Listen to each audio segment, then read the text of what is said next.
이번 주는 로마서 6장을 좀 정리를 합시다. 정리를 하고 그리고 로마서 7장으로 좀 진입을 해보도록 하겠습니다. 로마서 7장은 6장 못지않게 특별히 로마서 안에서 참 귀한 말씀이 그 안에 담겨져 있습니다. 그래서 여러분 7장에 들어가서도 조금 피곤하시더라도 좀 이 복음을 배워가는 일들에 대해서 조금만 열심히 낸다라고 한다면 평생을 두고 아마 좋은 영적인 유익과 그리고 여러분 우리가 다 이 각자 우리가 이 하나님의 나라를 향해서 다른 박질하는 선수들이잖아요. 맞죠? 선수예요, 여러분. 결국 우리가 지금 같이 가는 것 같아도 여러분 어떤 면에서는 이거는 개인 플레이입니다. 물론 우리가 공동체 안에서 공동체를 위해서 힘껏 우리를 드리고 헌신해야 되는 건 맞지만 어떤 면에서는 여러분 각자 플레이예요. 저 우리나라의 1등 교회, 저 강남 법원 앞에 있는 검찰청 앞에 있는 교회 신자였는데요. 직분자 그 의미 없어요. 의미 없습니다. 딱 우리 이름 석자되고 쭉 우리의 그 신앙의 걸음과 족적에 대해서만 이야기하지 뭐 어디 교회 직분을 받았습니다. 의미 있어요? 없습니다. 없어요. 그래서 배우는 일은 참 중요해요. 잘 배워야 됩니다. 제가 지난 시간에 그런 이야기 했지요. 제자 훈련 받은 모든 사람이 제자 된 건 아니지만 제자가 된 사람은 제자 훈련을 받았어요. 그러니까 배움이 중요해요. 좋은 배움 아래에서 좋은 제자들과 좋은 성도의 열매가 맺어지는 겁니다. 절대로 여러분 이 배움에 열심이 없는 그 현장 가운데 좋은 열매를 기대한다라는 것은 이거는 뭐라고 할까요? 도둑놈 신보예요. 그래서 특별히 좀 말씀을 배우는 그와 같은 일들에 대해서 조금 더 열심을 내서 얼마나 여러분 세상이 혼탁합니까? 그죠? 갈수록 이단의 득세가 꼭 이 산에 불 붙은 것처럼 활활 타오르고 있단 말이죠. 그리고 꼭 이 반대로 정통 기독교는 꺼져가는 등불처럼 바람 앞에 촛불처럼 여러분 서 있는 모습이 지금의 형국이에요. 형국. 그래서 이 시대 가운데 대세적으로 예배를 멀리하고 대세적으로 여러분 게으름과 나태함 가운데 하나님을 섬겨도 괜찮겠거니 이게 우리 교회의 모습이고 이게 한국 교회의 모습이니 뭐 이렇게 가도 괜찮은 거 아닌가? 아니에요. 우리의 신앙의 기준은 어디에 둬야 돼요? 따라해 봅시다. 말씀해 두세요. 옆 사람한테 두지 마세요. 교회에도 둘 필요도 없고 한국 기독교에도 둘 필요가 없어요. 오직 말씀 속에서 신앙인들이 어떻게 다른 박질을 해야 되는지 여러분 그걸 보고 우리는 열심히 달려가면 돼요. 뭐 뒤돌아보고 에이 뭐 저 사람도 안 나왔는데 나도 빠져버려야지. 그러면 안 돼요. 그러면 안 됩니다. 좌우로 뒤로 볼 것도 없어요. 오직 성경 말씀만 바라보면서 여러분 다른 박질 하다 보면은 시간이 지나면은 하나님이 여러분 증명케 해줘요. 네가 잘했다. 네가 잘한 거다. 네가 잘한 거다. 여러분 그렇게 힘껏 다른 박질 하시기를 주님의 이름으로 축복합니다. 예, 그렇습니다. 자, 여러분 우리는 지난 시간에 은혜 아래 있다는 것이 무엇을 의미하는지 세 가지로 살펴봤어요. 은혜 아래에 있다는 것이 도무지 무슨 말이냐? 로마서 6장에서 사도 바울이 이 부분을 결국 쭉 설명을 했단 말이죠. 자, 첫 번째는 그거였어요. 하나님의 진노가 어떻게 되었고 제거되었고.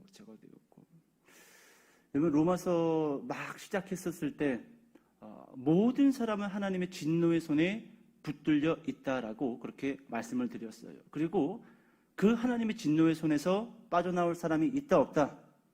누구도 없어요. 누구도 없습니다. 그런데 은혜 아래에 있는 첫 번째 그 의미는 뭐냐? 바로 이 하나님의 진노가 제거되었고 그리고 이렇게 설명했죠.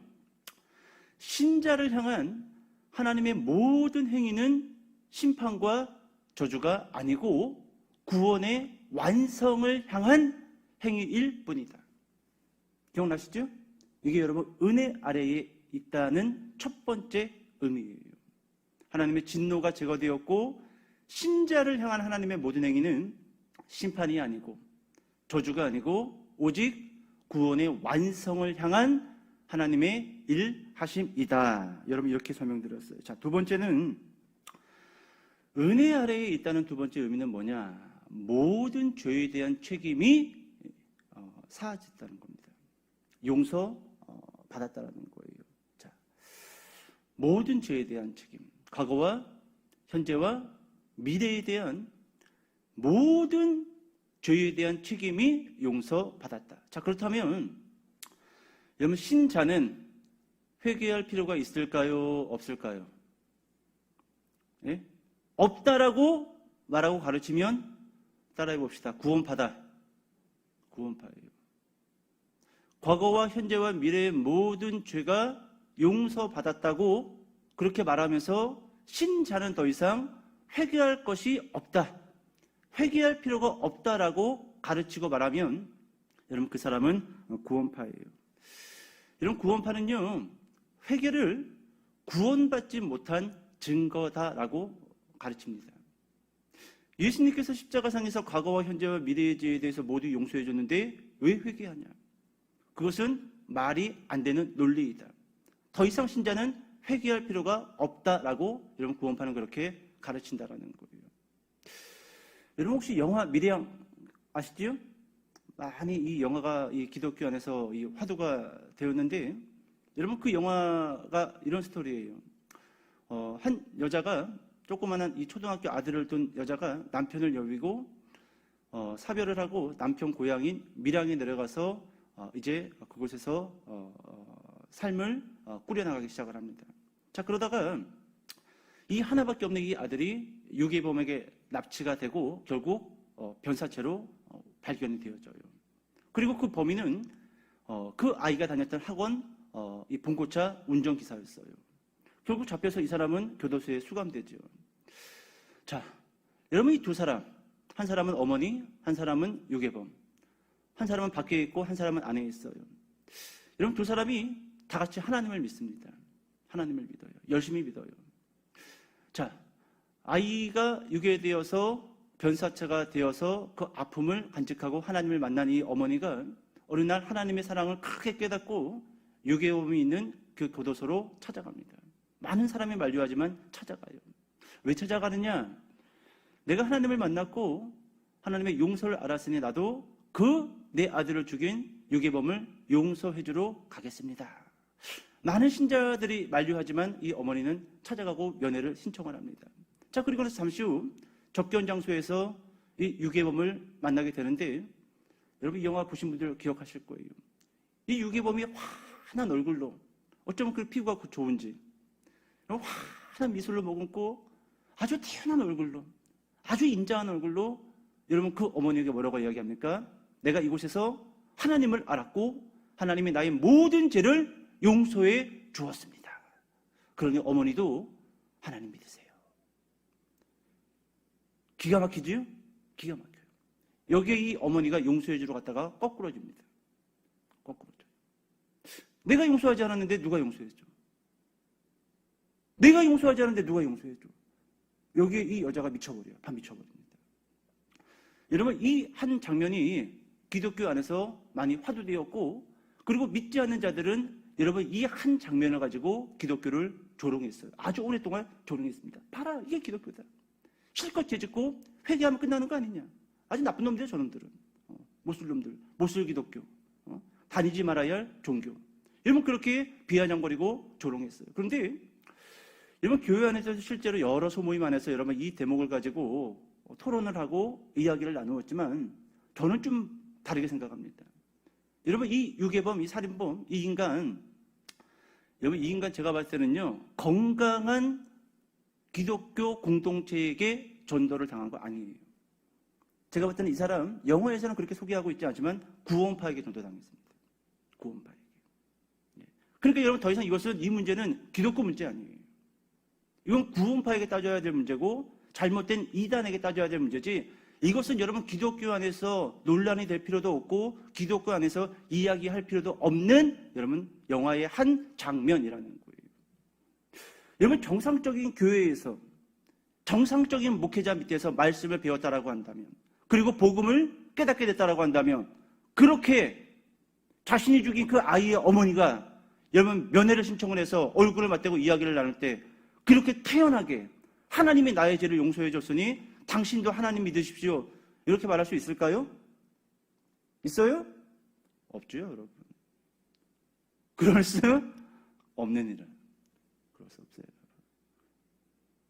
제가 볼 때는 이 사람은요, 정상적인 기독교에서 정상적인 전도자에게 말씀을 배운 사람이 아니에요. 아닙니다. 여러분, 이것이 구원파의 모습이에요.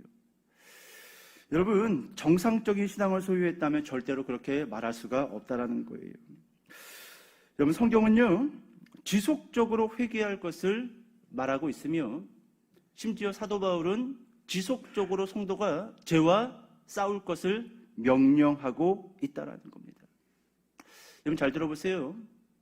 오늘날 교회 안에서 회개의 어떤 변화, 그리고 회개의 기도, 그리고 이전의 신앙의 태도에서 변화해야겠다라는 다짐과 그리고 돌변하는 눈빛을 찾아보기가 참 어렵습니다. 한결같아요. 어쩌면 그렇게 한결같은지. 그죠? 여러분, 저는 종종 이 예배 시간에 저 뒤에 이렇게 방송실에서 영상 찍고 있는 사람, 우리 봉사자들에게 설교하는 목회자만 찍지 말고 예배 드리는 성도의 얼굴도 좀 여기 나오게 좀 찍어라. 우리가 이제 앞서가는 교회인데 언제까지 설교자만 주구장창 찍어야 되겠냐. 앞서가는 교회들 봐라. 예배자의 태도도 찍는다. 근데 여러분, 그것이 예배를 흐트러뜨리게 할 수 있는 단점이 있을 수도 있지만, 여러분, 성도들의 예배 드리는 태도를 예배 시간에 볼 때 여러분 확 들어와요. 아, 내가 저렇게 예배 드리는구나. 어쩌면 저렇게 10년 전이나 지금이나 한결같이 눈 감고 예배 드릴까? 한결같이 나는 지각할까? 한결같이 나는 핸드폰 켜놓고 예배 드릴까? 그죠? 멍 때리는 태도, 주부에서 오타 찾는 성도, 아주 각양각색이에요. 각양각색이라는 겁니다. 여러분, 잘 들어보세요. 회개는 거듭났음을 증명하는 강력한 열매라는 것을 여러분 기억하시기 바랍니다. 이것이 두 번째 은혜 아래에 있는 의미, 모든 죄에 대한 책임에서 용서받았다라는 그 안에 담겨진 의미예요. 회개할 필요가 없는 것이 아니라 죄 지어도 괜찮다라가 아니라, 여러분, 두 번째 이 은혜 아래에 있다라는 죄에 대한 용서, 그 안에 담겨진 의미는 여러분 회개도 포함되어져 있는 거예요. 회개도 꼭 기억하세요. 회개는 어떤 열매라고요? 내가 거듭났다라는 그거보다 강력한 열매는 없어요. 그거보다 강력한 구원받았음의 증거는 없습니다. 증거는 없어요. 백날 교회 다니고 여러분 교회 안에 산다 할지라도 내 안에서 변화되어지는, 내 안에서 회개되어지는 양심이 증발되어지고 사라지고 한결같은 믿음을 가지고 여러분 그렇게 하나님 앞에 나와서 앉아있다라고 한다면 여러분 자신의 구원에 대해서 심각하게 고민하시기 바랍니다. 심각하게. 꼭 기억하세요. 회개는 거듭났음을 증명하는 이보다 강력한 열매는 없다라는 것을 여러분들이 기억하실 필요가 있다라는 거예요. 자, 세 번째. 여러분, 세 번째는 이렇게 말씀을 드렸어요. 하나님이 기뻐하시는 일에 순종하도록 하나님이 일하신다. 이것이 여러분 은혜 아래에 있다라는 세 번째 의미예요. 누가 기뻐하시는 일에 여러분 우리가 순종한다고요? 하나님이 기뻐하시는 일에 순종한다라는 거예요. 여러분, 사람들이 이렇게 말들을 합니다. 은혜를 강조하면 교회가 방종하게 될 것이다. 또 어떤 사람은 특별히 로마서에서 2번씩이나 그렇게 이야기했죠. 은혜 아래에 있으니 죄를 지어도 괜찮다. 그렇죠? 은혜 아래에 있으니 죄를 지어도 괜찮다. 이미 나는 구원을 받았으니 대충 신앙생활해도 괜찮다. 근데 여러분, 이렇게 생각을 하고 이렇게 한결같이 주님 앞에 나오는 사람들은 은혜 아래에 있는 상태가 무엇인지 전혀 알지 못하는 사람이에요. 여러분 꼭 기억하실 필요가 있는 게 뭐냐면은, 여러분 예수님이 여러분 그들의 열매로 그들을 알 것이다라고 말했습니다. 열매는 여러분 오늘 심었다가 오늘 나는 게 아니에요. 끝까지 가봐야지 하는 거예요. 그런데 여러분 그 과정 속에서 회개가 없고 변화됨이 없고 은혜 아래에 있으니 이렇게 해도 괜찮다라는 여러분 그것이 화석화되고 그것이 외식화되고 그것이 형식화되고 그것이 의무화되었다라고 한다면 한참 잘못 가고 있는 거예요. 심각한 겁니다. 여러분 우리는 예배 드리기 위해서 예수 믿는 거 아니에요. 오해를 불러일으킬 수 있지만 솔직하게 고백합시다. 여러분 예수 믿고 평생 예수 믿고 구원받아야 될 거 아니에요. 내 이름 석자 예수님이 기억해 주셔야 될 거 아니에요. 여러분 어떻게 보면요 신앙은요 내 이름 하나님 기억해 주세요 이겁니다. 여러분 많은 사람들이 마지막 날 주님 앞에 나아가서 제 이름 아시죠? 여러분 기억나시죠? 사복음서에서 그와 같은 이 예화가 기록되어져 있는 거 제 이름 아시죠? 어떻게 보면 여러분 신앙의 다른 박질은 결국 그거예요. 하나님이 내 이름을 기억하느냐 기억하지 못하느냐예요.